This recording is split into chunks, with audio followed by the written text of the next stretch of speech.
What's up, Cleaners Connector? What's up, guys? Just got to my last job today. I'm over here in Snellville, Georgia. This is a repeat client. So she told me, guys, after I got through vacuuming, she was like, oh my God, Courtney, she was impressed with me after I vacuumed. But she told me, she said, you know, I'm gonna be honest with you, Courtney. She said, I tried somebody else this past summer back in June. And she said, Courtney, it was probably the worst decision I made. And I said, for real? She said, yeah, because Courtney, she said, you know, this is what she was telling me. She said, my carpets are really not that dirty as you can see. And what I'm doing, guys, I'm doing 4 areas for $180. She said she had another company come out this June. They did everything else for $80. But she said, Courtney, it was just an all-around bad experience. She said, you know, because, you know, I just feel like my carpets are not really bad. And she said, you know, I'm just wasn't used to paying that kind of money to get my carpets cleaned, so I started using you. So she said she called another company this past summer. The guy came in, she said, Courtney, it was just a bad experience. He was very unprofessional. But she said the reason why she was disappointed, she said, Courtney, within like 30 minutes, he was done. I asked her what kind of machine he had. She said he did have a truck mount, but she said it was not professional. And she said he was just done. No, $80 for 4 areas. I'm about to show you guys what I'm doing. $80 for 4 areas. She said the guy was done in like 30 minutes, and she said she was just not happy. She's a real estate agent, but she's like, you know, I'm very frugal with my money. But she said, I'm just gonna be honest with you, I never call nobody else again. So sometimes, guys, you gotta let them fly off. Sometimes you gotta let your customers go off and choose another company just to see, so they can see that it's not equal. You know, now they can see why it's $100 difference, why I'm charging her $180, and last time I charged her $160, but my price did go up since the last time, so this time I'm charging her $180. So even 80 and 80 is $160, so even an $80 difference, she was able to see why it was a difference. So I came in, I pre-vacuum, I'm about to pre-treat. Let me show you guys her carpets. Hold on.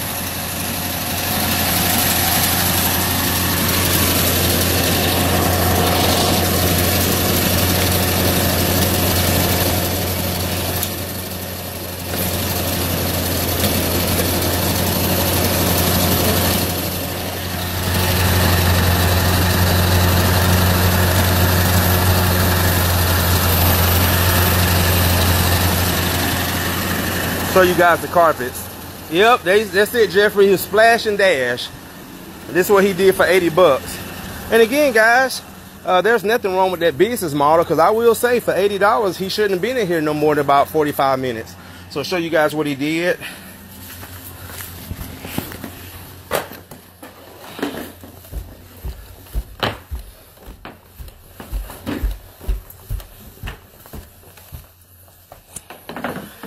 So just 3 occupied bedrooms. You can see she's got everything picked up. I've already pre-vacuumed.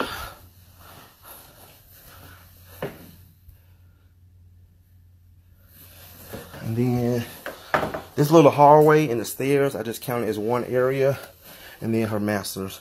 So as you can see, guys, there's no major spots or stains in the carpets. It just, you know, needs to be cleaned and maintained. But again, even though she found someone for a cheaper price, she was still not happy. So, you know, my thing is, sometimes they're going to do that, you know, and that's just not with the service industry, anything. Sometimes people just have to go and experience something for cheaper so they can see that it's not equal. You know, like my wife today, I had to pay my mechanic $1,100 to fix my stepdaughter's car. And yes, my wife was like, $1,100. I'm like, I've been dealing with this company for 4 or 5 years. This is a real company. This isn't a shade tree mechanic. This is a real company that I trust. I know they're going to do the job right. They have never let me down. So yes, I would rather pay a little bit more and just have a sense of security instead of, you know, I'm going to tell you guys, this is a story. This is why I stopped being cheap. Long time ago, and even when I was broke, I had a little Ford Aerostar van, and my van had started running hot. I pulled over to the AutoZone and find out it was the thermostat. Thermostat, one of the cheapest parts you could put in a car. Anyway, I have a mechanic that I was dealing with. He never let me down. And at the time, you know, he was the mechanic that I can afford, but he never let me down. He always did quality work. So I called him, and his name was Red. I said, hey, Red, man, hey, I need a thermostat done on my car. How much you going to charge me? He said, well, man, you know, I got a $75 minimum. And I was like, man, come on, Red, $75, just a thermostat. He said, yeah. So there was a guy at the parts store that was sitting up there with a little bag, little shade tree mechanic. I asked him how much he can do it for. $25. You know what I said? Do it. Guys, long story short, that $25 job turned into everything that was in my bank account at the time, which was about $1,100. He stripped the bolts out of the manifold. Then he tried to take the bolts out. Basically, he damaged the manifold so bad, I had to end up going back to Red, just like this customer right here. And had to go to a junkyard, get a manifold, take it off that engine that was at the junkyard and put it on mine. It was an all-day job. Red did it for me. Manifold was like $600, and he charged me like $400 to put it on. And that was the lesson that I learned to stop being cheap. You know, so sometimes, guys, again, you got to let your customers fly off. You got to let them experience other companies so they can see that there is a difference, especially when you know you're on top of your game and you're the best and you're good at what you do. So again, about to get started. Like I said, it's a easy job, 180. Just about to pre-treat, extract. So I got this pre-spray I've been using from DeAndre called the GOAT. It's a pH of 7. It cleans very well too. Very well. So that's what I'm going to use on it. So again, I've already got the carpets pre-treated. So, you know, and again, I've had customers, and I like when customers are honest with me and they tell me this, because I've had numerous customers that have told me they have used other companies and they were not happy. Man, let me look outside, because there was a white van parked across the street. What is that? Make sure ain't nobody try to. And see, that's another thing, guys. I talked about this the other day on my YouTube video, all white vans. That's another thing. There's no letters on that van. Guys, if you have a van, I don't care if you have a vehicle, put some letters on your vehicle so people know who you are. Even if you can't put any vinyl letters on your van, at least get some magnetics, because that makes me nervous that my van is wide open and here it is, a white van sitting across the street, and I don't know who it is. You know, is it a carpet cleaner waiting to take something off? Matter of fact, let me ask my customer. Hold on one second. Hey, Trina? Trina? Yes. Yes. There's a white van across the street. Is that your neighbor? Yes. Okay, it is? I just want to make sure it wasn't another carpet cleaner, because sometimes... Oh, no. Yeah, okay. Because sometimes cleaners, they'll try to get stuff off your van. Oh my God. No. He's a neighbor. Okay.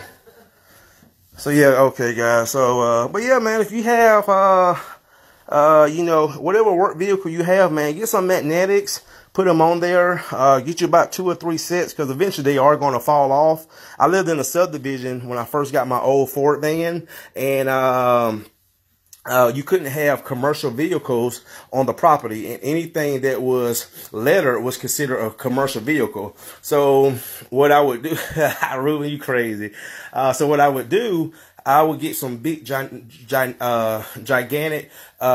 magnetics and put them on the van, so that way when I was in and out of subdivisions, people would at least know who I was, what my company represented, what my van represented. Because another thing, I'm gonna tell you guys a story. One time I was in a subdivision in my all white van, and I was looking for a house for one of my my contractors. I couldn't find the house. So anyway, I'm driving real slow, and I'm about to get off, guys. But listen to this. I'm driving real slow, and I'm looking for this house. And as I'm driving, there's 3 little girls walking. So as I'm driving, one of the girls looked at my van, and you know exactly what she said? She said raper van, and she started running. I would never forget that. It kind of made me feel real bad, you know, it did. But it made me feel good, because I'm thinking to myself, whoever parents this kid is, her parents taught her well. The other two girls didn't run. They just looked and just kept walking. But that little girl was taught very well is when you see an unmarked van, to run. Because again, like Chad said, that's what white vans represent. I mean, come on, guys. If a white van commits a crime in the neighborhood, I mean, and then the police ask you what was the description of the vehicle, white van. 1 out of a billion. Okay, good luck with that. So that's all I'm saying is, guys, you know, if you can't do a wrap, if you can't do decal letters, at least get some magnetics. And they are very cheap. You can get magnetics. You get like 2 sets of magnetics, like 80 or 100 bucks. Get you about 2 or 3 sets of them. So when one fall off, you can put another one on. So just a few tips. So, but yeah, guys, again, sometimes the customers, they're going to call other companies because they are cheaper, and it's okay. Let them do that. And again, if that customer, if that cleaner would have performed to a level where this customer would have been happy with it, oh well, she just wasn't the customer for me. And again, it's okay. It's business. Everyone is not your customer. Once you understand that, you will realize that now you don't have to fight for customers. Now you don't have to convince everyone to use your services, because again, everyone's not your customer, just like I'm not everyone's customer. There's a lot of things I can't afford. There's a lot of things I can afford, I just don't want. So I'm not everyone's customer, and it's okay. It's okay. All right, Cleaners Connect, let me go ahead and knock this job out. I got the weekend off. I'm about to turn up and just chill at the house, and might go see Aquaman tomorrow. All right, guys. See you in the next one.